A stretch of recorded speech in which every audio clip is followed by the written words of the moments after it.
Good morning सुप्रभात नमस्कार Pramila Mukherjee blog चैनले अनेक अनेक स्वागतम। आमी प्रमीला ब्लग शुरू करलाम सकाल बेलाते, किन्तु सकाल एखन कटा बाजছে बोलो तो 10:30 बाजছে। तो खूब सकाल থেকে शुरू करिनी, समस्त काजकर्म सारा।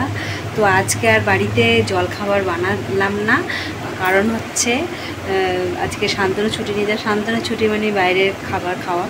তো ছেলেকে এখন খেতে দিতেও শান্তনু আসলে খাও কি পরে আসলে খাও, কারণ আমি নিয়ে এসেছি। আমি অন্যরকম খাবো, ও অন্যরকম খাবে, দুরকম খাওয়া হবে। কিন্তু বাইরের পরোটা আমি খাবো আমার পছন্দের জায়গা থেকে, ও খাবে ওর পছন্দের জায়গা থেকে। তো যাই হোক, তো আমি ছেলেকে এখন খেতে দিয়ে দিই।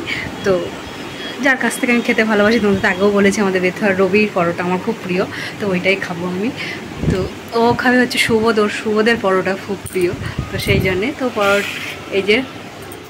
এই যে সুবোধের রবির পরোটা ছেলেকে দিয়ে দিচ্ছি, ছেলেরটাই বাড়লাম এখন। তো আমরা খাওয়া দাওয়াটা জলখাবারটা সেরে পরে আসছি, দুপুরে কি করি না করি সেসব তোমাদের দেখাবো। আর আজকে তো মানে কালকে থেকে বৃষ্টি ঝড় হওয়ার কথা ছিল, তোমরা তো জানোই বৃষ্টি হয়েছে, আবার গরমও পড়েছে। তো এখন আবার মেঘলা ওয়েদার, পুরো বাইরেটা প্রচণ্ড মানে হাওয়া দিচ্ছে, মানে হালকা হাওয়ার সাথে সাথে একটা ঝিরিঝিরি বৃষ্টি। তো যাই হোক, আর বকর বকর করলাম না, পরে আসছি তোমাদের সামনে।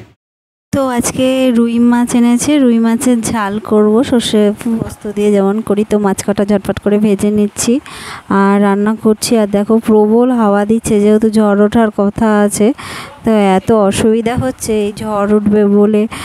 তার মধ্যে আমি গ্যাসটা মানে ভালো মতন হচ্ছে না, মানে কি বলতো, হাওয়া দিচ্ছে বলে আঁচটা ঠিক মতন গাঢ় হচ্ছে না, এই জন্যে। তো যাই হোক, আমি পেঁয়াজটা ভেজে নিয়ে সর্ষে পোস্ত বাটাটা ঝটপট করে দিয়ে দেবো, দিয়ে আমাদের রান্নাটা সেরে নেবো। তো এই মাছগুলো দিয়ে সর্ষে পোস্ত দিয়ে একটা ঝাল, এটাই আজকের মেনু।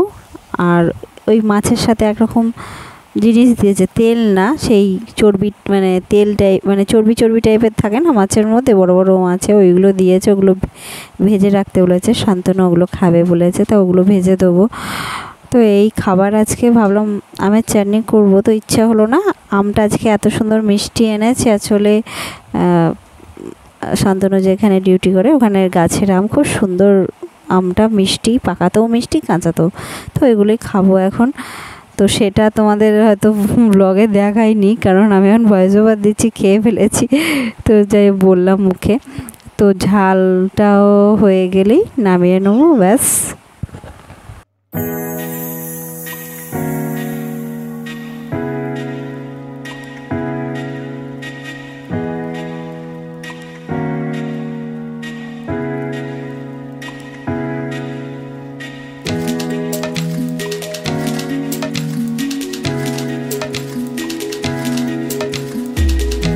মাছের ঝাল হয়ে গেছে, আর এদিকে সেই মাছের তেল টাইপের যে জিনিস সেইটা, আর আলু ভাতেটা মাখবো পরে, সাইডে রাখা আছে।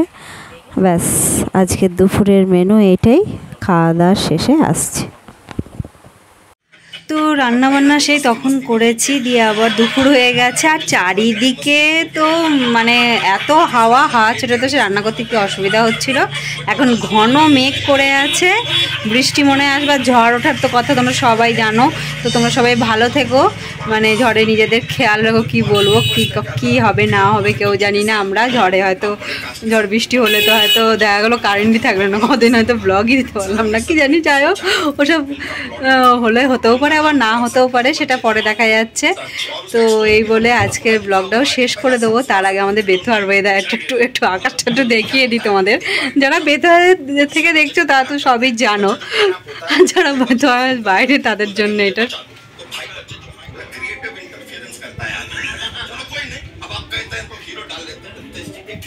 কিরম ঘন কালো মেঘ করেছে, তোমরা যেখানে আছে সেখানেও এরকম ঝড় বৃষ্টি হওয়ার কথা তো শুনেছই খবরে, তারপরে সব জায়গাতেই তো আপডেট দিচ্ছে, সবই জানো। তো যাই হোক, আজকে এই বলে ব্লগটা শেষ করলাম। যদি সব ঠিক থাকে আবার নতুন ব্লগ নিয়ে কাল আসবো। তো তোমরা সুস্থ থেকো, ভালো থেকো, আনন্দে থেকো। আর কি বলবো, ঝড়ের মধ্যে নিজেদের খেয়াল রেখো, যদি ঝড় বৃষ্টি হয়ও সেভাবে। তো এই বলে আজকের ব্লগটা শেষ করে টাটা, নেক্সট ব্লগে দেখা হবে আবার।